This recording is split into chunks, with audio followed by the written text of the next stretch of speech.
Hey guys, tonight we slip into a place that feels impossibly far from your glowing phone screen, yet here you are, wandering down the bustling avenues of Ming-era Beijing.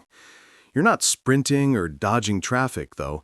This isn't a modern city with honking cars and impatient cyclists. No, you're trudging slowly, shoulder to shoulder with merchants who smell faintly of sesame oil, scholars with long sleeves brushing the dust, and donkeys that really don't care where their droppings land. The first thing that strikes you is scale. The walls, the gates, the rooftops, they stretch so far and so wide that your sense of direction fizzles out. You feel tiny in the shadow of stone watchtowers and vermilion gates, as if the city has been designed to remind you, you are not the important one here. A gentle reality check for you: if you actually had to live in this place with its smoky air and questionable water supply, you probably wouldn't last more than a week. Still, as a cozy time traveler tonight, you're safe to gawk and shuffle along. So, before you get comfortable, take a moment to like the video and subscribe, but only if you genuinely enjoy what I do here. And while you're at it, drop your location and the local time down in the comments. I love seeing where and when people are drifting off. Now, dim the lights, maybe turn on a fan for that soft background hum, and let's ease into tonight's journey together. The streets aren't just thoroughfares, they're stages. Picture a sedan chair gliding by, curtains drawn. Inside might be an official, or maybe just someone who paid for the ride to avoid the mud. Kids chase each other with sticks, the clack of wooden sandals echoes, and a group of soldiers march past, trying their hardest to look intimidating while secretly hoping no one notices their slightly crooked helmets. The Ming capital is Beijing, a city transformed into the Imperial hub after Emperor Yongle decided to uproot everything and move it here in the early 1400s. That decision wasn't just about architecture, it was a statement. Stone by stone, the city became a living announcement of power. Historians still argue whether Yongle moved the capital primarily for strategic defense against Mongols or simply because he loved the idea of a grand new center. Either way, you're now standing inside his imperial dream, inhaling the mingling aromas of fried dough and horse sweat. A mainstream historical fact to ground you: the Ming capital's population likely swelled past 1 million residents, making it one of the largest cities in the world at the time. Imagine every alley humming, every market buzzing, every courtyard packed with people navigating this monumental hub. And here you are, pressing your way through, overhearing snippets of gossip you don't quite understand, since everyone seems to be speaking in clipped Beijing dialect. But let's add a quirky tidbit. Stray dogs in the city sometimes wore little bells, not as pets, but as makeshift burglar alarms. Families would keep them near doorways, and when the dogs stirred, so did the household. You pass one now, a scrappy mutt wagging its tail, jingling faintly like a sleepy tambourine. Somehow it feels more charming than threatening. You glance upward, and the skyline isn't modern glass and steel, but tiled roofs that curve like frozen waves. Watchtowers punctuate the walls. A passing monk clutches a prayer bead necklace longer than your arm. You trail behind him, listening to the faint clack of each bead against the next, a rhythm both calming and oddly hypnotic. Everywhere you look, you see movement towards something grander. The city feels like it's funneling you inward, drawing you closer to that great looming forbidden city. It squats behind high crimson walls, daring you to peek inside. You don't get there yet, though. Tonight is about moving slowly, savoring the textures, like when you pause at a stall selling candied hawthorn skewers, glossy, sticky red fruits lined up neatly on a stick. You can't help but imagining licking the syrup, which immediately makes your teeth ache, but it's probably the perfect treat if you don't mind losing a filling or two. What keeps you drifting forward, besides curiosity, is the rhythm of the watch drums. In the Ming capital, time is literally sounded out for you. Gongs, clappers, and drums mark hours, quarters, and the important transitions of day and night. Right now, you catch the low, resonant beat of a drum tower in the distance, guiding you like a sleepy metronome. A scholarly debate lingers in the air. almost as thick as the wood smoke. Some historians still argue whether Ming Beijing was more cosmopolitan than contemporaneous cities like Istanbul or Delhi, or if its grandeur masked a somewhat rigid, inward-looking bureaucracy. For you, the traveler, those debates dissolve into the sheer sensory overload of the present moment. You can feel the grit on your sandals, the tickle of dust in your throat, and the press of humanity all around. And then there are the animals. Horses clip-clop steadily, cows lumber reluctantly, and somewhere in the distance you hear a goose honking with surprising authority. Maybe it's scolding you personally. You can't tell. The Ming capital has room for everyone, even sarcastic poultry. You shuffle further along a market lane, brushing past bolts of silk dyed in shades that make modern paint catalogs look boring. A man with a fan painted with mountains waves it lazily, more for style than temperature control. Another merchant sells little packets of incense, each promising to mask the smells of city life with lotus or sandalwood. You can't help but thinking of them as Ming-era air fresheners, the equivalent of those pine-shaped things dangling from rearview mirrors today. The deeper you go, the more the city feels alive with whispered rules. Don't walk too close to a procession. Don't stare too long at someone above your station. Don't accidentally trip over an official's robe. And yet, amid the caution, there's laughter. Children giggling as they splash through puddles, women bartering with playful jabs, and an old storyteller who raises his voice just loud enough for you to hear the tale of a tiger that once prowled near the outskirts of the city. You catch only fragments, but the exaggerated gestures do half the work. The sun dips lower, brushing the rooftops with gold, and shadows stretch long. The city doesn't slow down. It hums, ever restless, like a hive of bees that somehow managed to invent bureaucracy. And you, an accidental time tourist, keep drifting, hypnotized by the rhythm of footsteps, voices, bells, and drums. You follow the pull of the crowd until, before you quite realize it, the great red walls of the Forbidden City rise like a horizon in front of you. They're smooth, tall, and just a little intimidating. The sort of walls that remind you that someone very important and very guarded lives behind them. The Meridian Gate towers above, its 5 arches standing like silent bouncers. You slip along with a stream of officials, their embroidered robes whispering authority as they pass. Inside, the pace changes. Outside, the walls was chaos, hawkers, animals, dust. But here, the air feels almost rehearsed. The courtyards stretch so wide that you could lose yourself just crossing them. Stone tiles radiate the day's heat back at your sandals, and you're already regretting not bringing water. Ming architects weren't designing for comfort. They were designing for awe. And you, small and sweaty, are duly awed. Everywhere you turn, bureaucracy breathes. Clerks shuffle thick bundles of bamboo-bound documents, scribes sharpen brushes over tiny porcelain inkwells, and runners dart from one hall to another like ants carrying crumbs. If you thought modern office life was soul-crushing, try doing it in embroidered silk under the gaze of stone-faced officials. There's a reason Ming records are so exhaustive. Someone's cramped hand wrote down nearly everything. A mainstream fact anchors this image.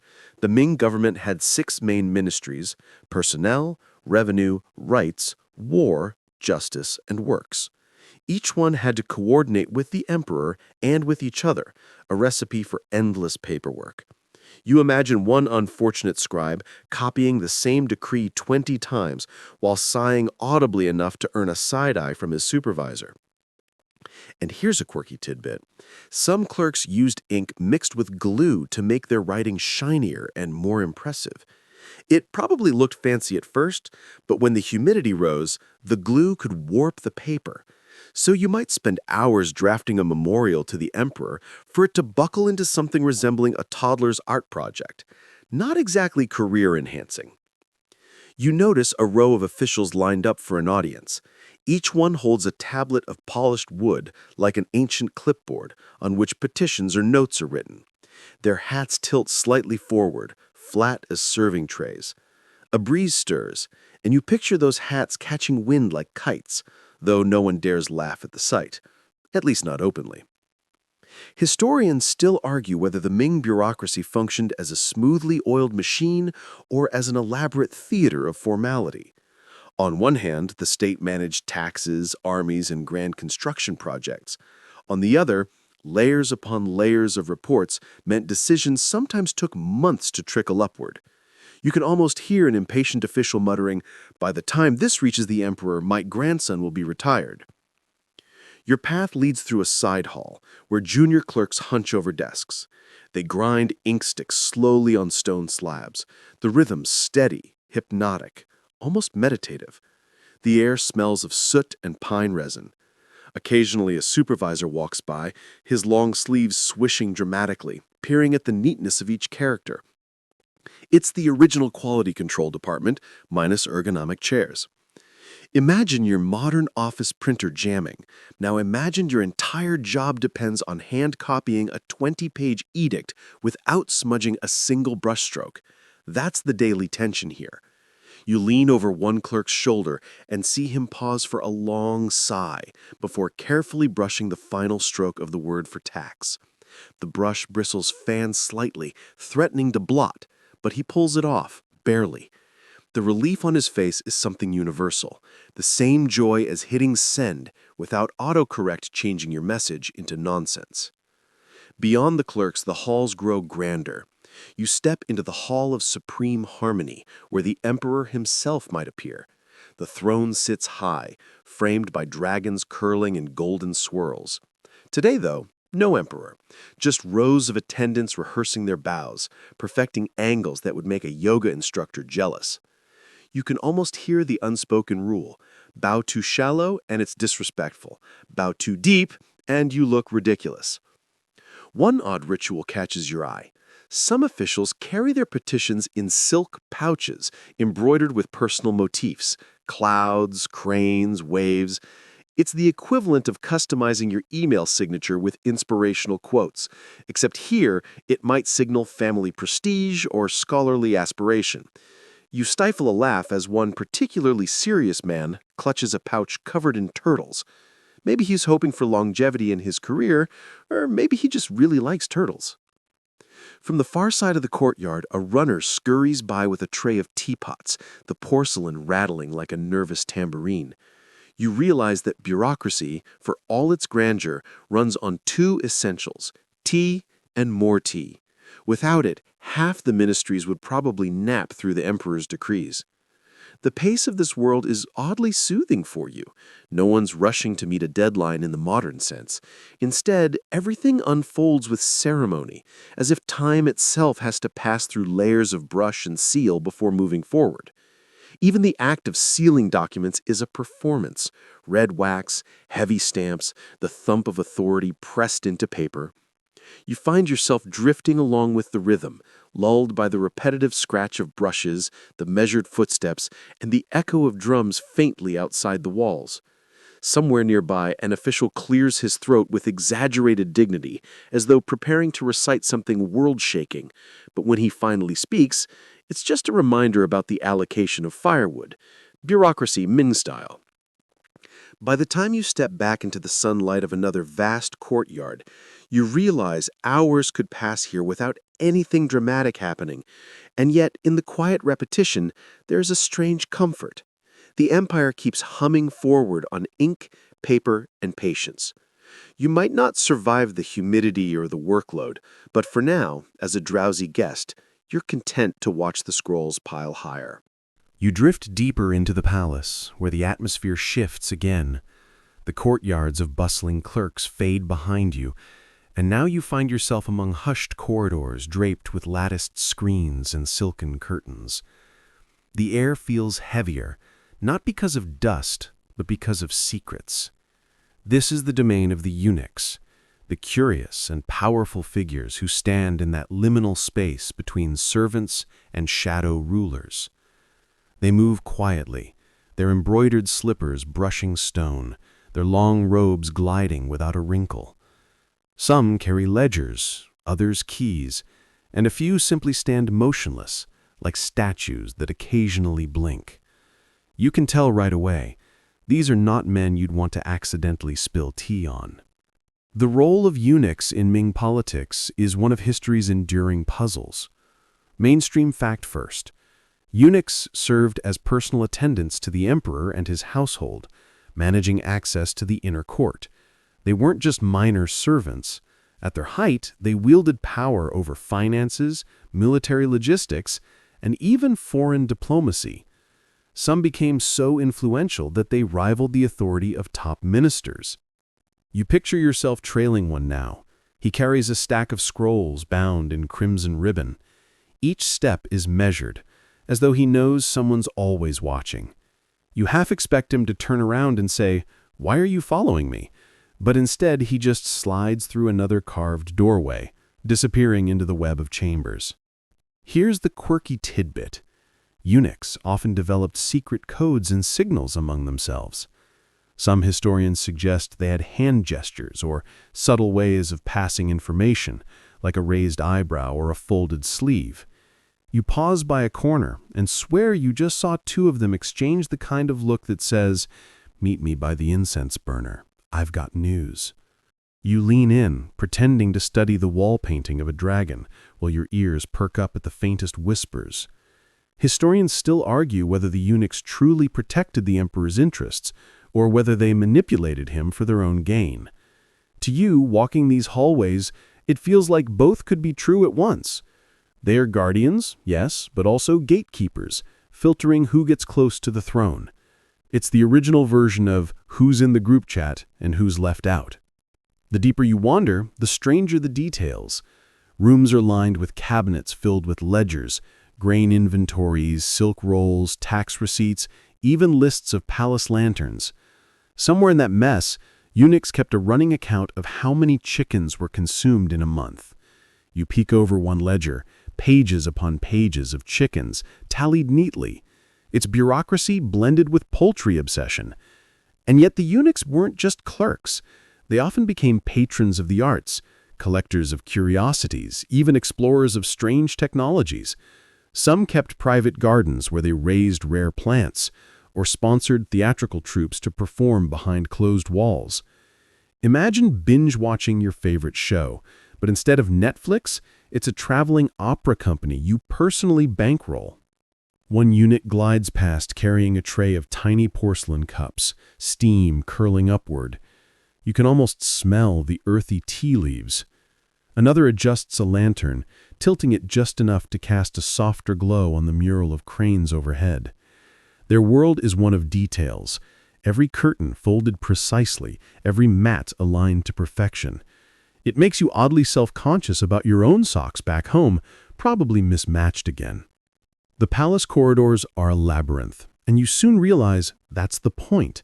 They're designed so never outsiders know where they truly are. You catch faint echoes of music, plucked strings and low flutes, but when you follow, the sound vanishes, replaced by murmured conversations and the rustle of robes. There's a tale you overhear, whispered by two attendants. They speak of a eunuch who once rose so high that he commanded fleets, issuing orders to generals. Some believe these powerful figures steered the empire's destiny more than emperors themselves. Others dismiss it as rumor inflated over centuries. Either way, you can feel the weight of their presence, like shadows clinging to the edges of every carved pillar.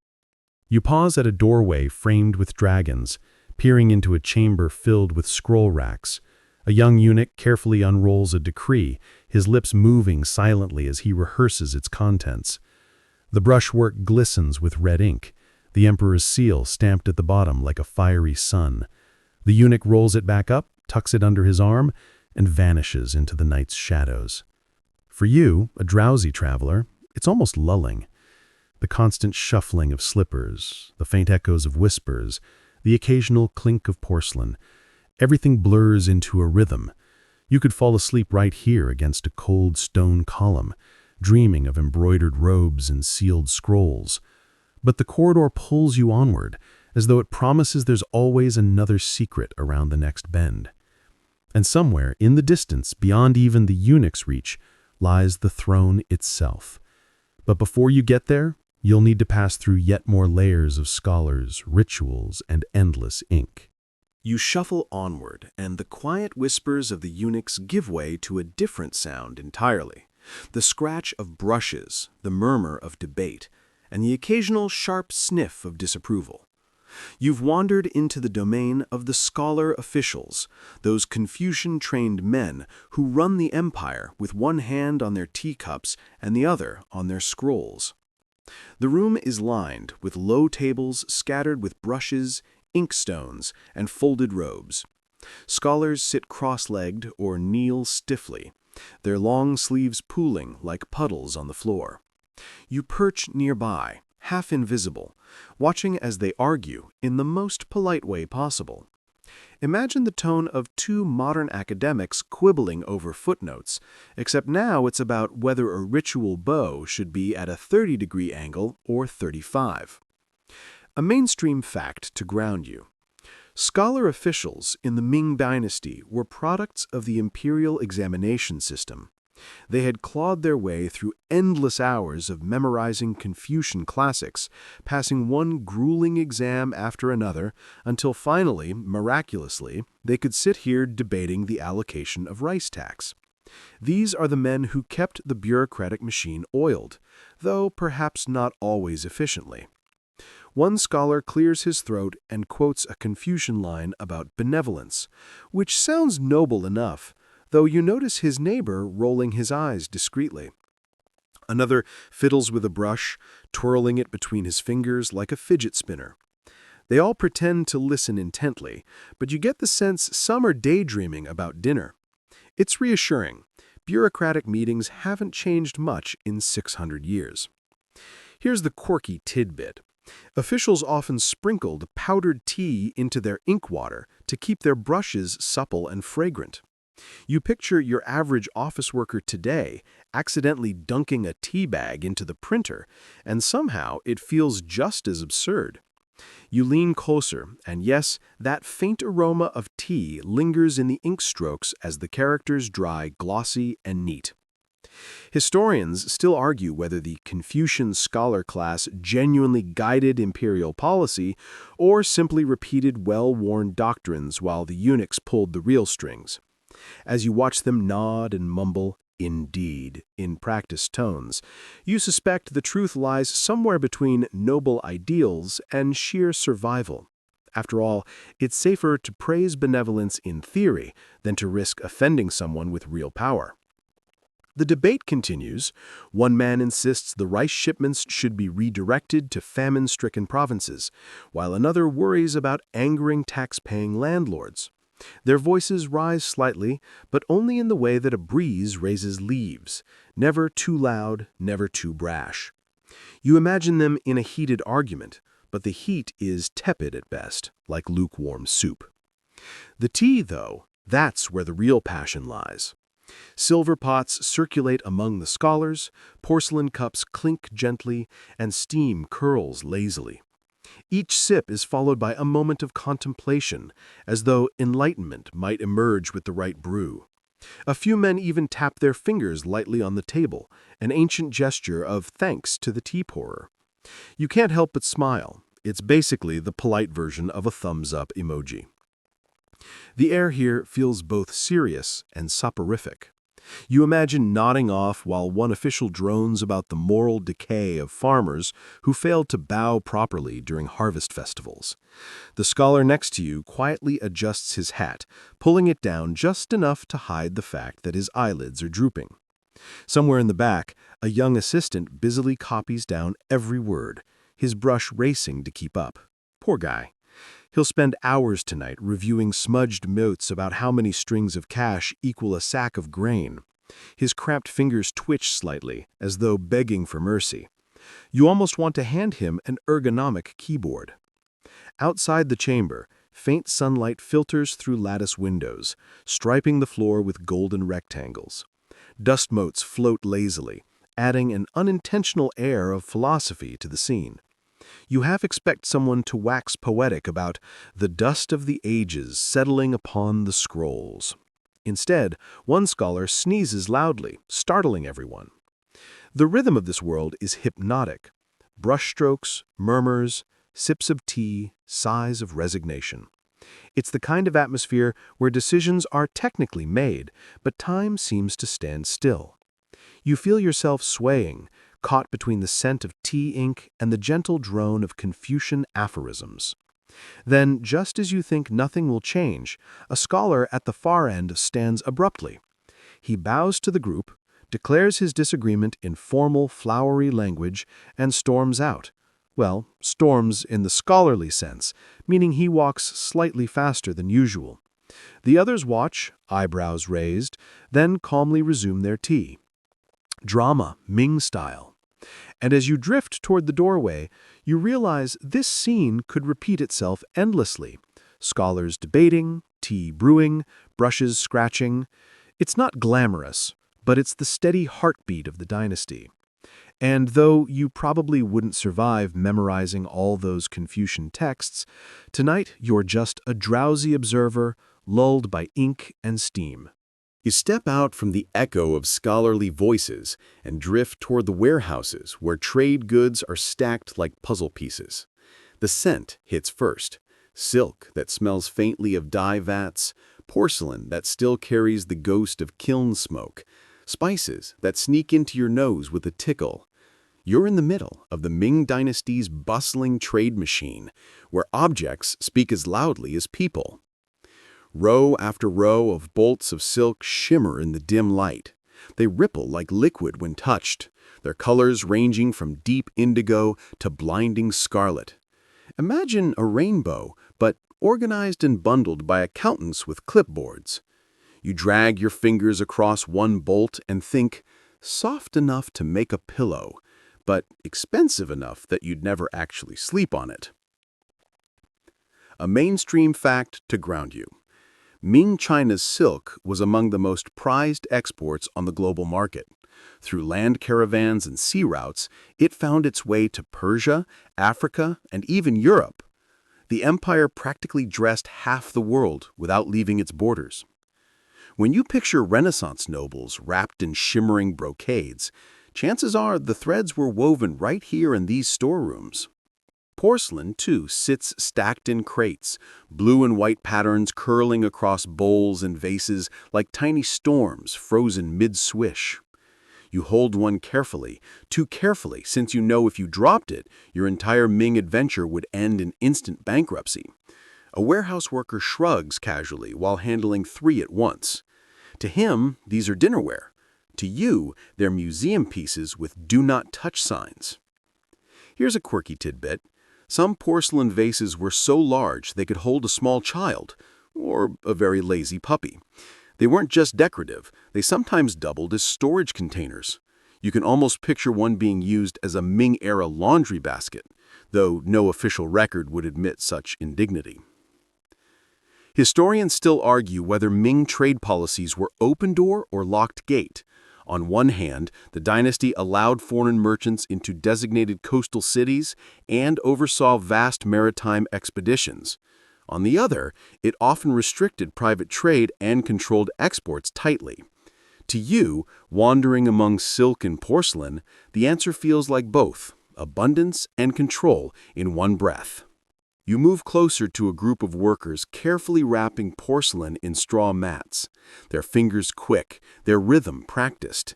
Each bundle is loaded onto wooden carts bound for distant markets. The squeak of cartwheels mixes with the rustle of silk and the faint clink of pottery. It's a soundscape as steady as rainfall, oddly soothing if you let yourself listen. Then a scene that makes you smile. 2 merchants squabble over a shipment of silk. Their argument escalates until one dramatically flaps a bolt of fabric at the other, sending a cloud of dust into the air. Neither wins, but the dust settles on both their hats, leaving them equally ridiculous. Bureaucracy belongs to scholars, but comedy belongs to warehouses. Nearby, spices and tea leaves wait in tightly sealed baskets. Open one and you're overwhelmed. Pepper sharp enough to sting your nose, cinnamon curling sweetly, tea smelling earthy and green. A dock worker sneezes, the sound echoing like a cannon, startling a row of chickens being herded past. That's right, livestock wander here too, because apparently commerce has no zoning laws. You lean against a crate and imagine the journey ahead. Camels trudging west with silk strapped to their humps, junks sailing south with porcelain swaying in their holds. The goods you see now will become the luxuries of another continent months from now. The global web of trade stretches outward, and you're standing at its beating heart. In the corner, a group of artisans paint porcelain with steady hands. Their brushes are finer than needles, each stroke as delicate as a spider's thread. One artist sneaks a glance at you, then chuckles softly when your eyes widen at his speed. To him, it's just another day. To you, it feels like watching magic. As you wander on, the light grows dimmer, filtering through small, high windows. Dust motes float in golden beams, settling on silk, porcelain, and spice alike. The workers keep moving, their rhythm undisturbed, their patience endless. You realize this is the unglamorous engine of empire, not thrones or temples, but warehouses filled with fabrics, bowls, and spices, quietly making their way to the world. And with each step, you feel heavier, lulled by the creak of carts and the whisper of silk. The Ming capital may roar with voices outside, but here it hums with objects, each one carrying a story across oceans. You drift along, just another shadow between crates, almost forgetting you're not supposed to touch that vase. The warehouses fade behind you, and now you find yourself outside a sprawling examination compound. It looks less like a school and more like a prison. Row after row of narrow cubicles, each just big enough for one person to sit, write, and slowly lose their sanity. The Imperial examination is underway, and you're about to step into the minds of 1,000 anxious scholars. The compound buzzes with nervous energy. Men shuffle in with baskets of bedding, food, and ink, each looking like they've aged 5 years in the walk from the gate to their assigned booth. Guards check supplies to make sure no one sneaks in cheat sheets. You imagine trying to slip in a modern study guide and immediately getting caught. Because, let's face it, a glowing paperback would look suspicious here. A mainstream fact. The Ming Dynasty civil service exams were notoriously grueling, often lasting several days. Candidates were locked into tiny cubicles where they had to compose essays on Confucian classics, demonstrate poetic skill, and solve policy questions. Success meant a career as an official. Failure meant going home with nothing but cramped fingers and bruised pride. You peer into a cubicle. The scholar inside sits on a wooden plank no wider than a park bench. His bedding is rolled up in the corner, his inkstone balanced precariously beside a jar of water.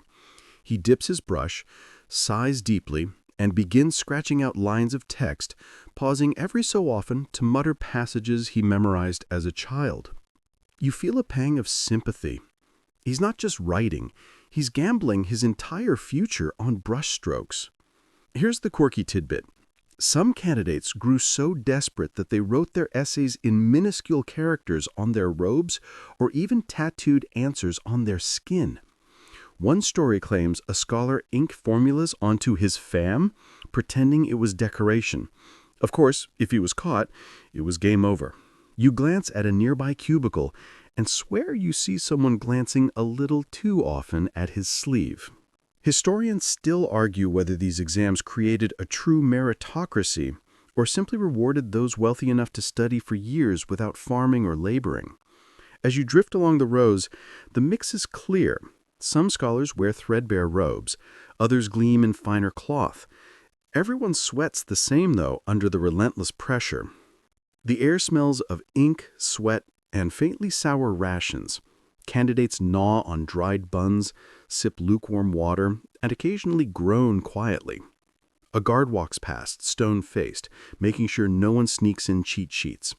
You imagine trying to slip in a modern study guide and immediately getting caught because, let's face it, a glowing paperback would look suspicious here. One scholar leans his head against the wall, eyes half closed, muttering lines of Confucius. You imagine him drifting off mid-essay, brush still in hand, only to wake with a blot of ink across his sleeve. Another taps his brush against the inkstone nervously, creating a steady, maddening beat. It's a symphony of anxiety, and you're seated in the front row. The ordeal drags on for days. Each candidate is allowed only short breaks for meals or brief rest, all within their cubicle. You glance at the bedding rolled in the corner and try to imagine curling up in such a space. You'd last maybe 20 minutes before pleading for Netflix and a pillow. Outside, families gather at the gates waiting for news. Mothers whisper prayers, fathers pace, siblings bring extra food parcels. For them, one scholar's success could raise the whole family status. Failure, however, is just as communal, disappointment rippling outwards like a stone in a pond. Inside again, you notice one scholar carefully rolling his essay into neat sections, his brushwork precise, his posture calm. He looks like he's been preparing his whole life for this moment. Another, 2 rows down, looks ready to burst into tears over a question about agricultural policy. You quietly cheer for them both, knowing that history will only remember the names of a few who pass. By nightfall, lanterns flicker across the compound, casting yellow light onto pale, strained faces. The scholars write on, determined, exhausted, half-dreaming. The sound of brushes never truly stops. It rises and falls like waves, lulling you into a drowsy rhythm. And as you step back from the rows of cubicles, you can't help but marvel. This is the furnace where officials are forged, the crucible of ink and sweat that sustains an empire. You, though, are only a visitor, and you're already ready for a nap.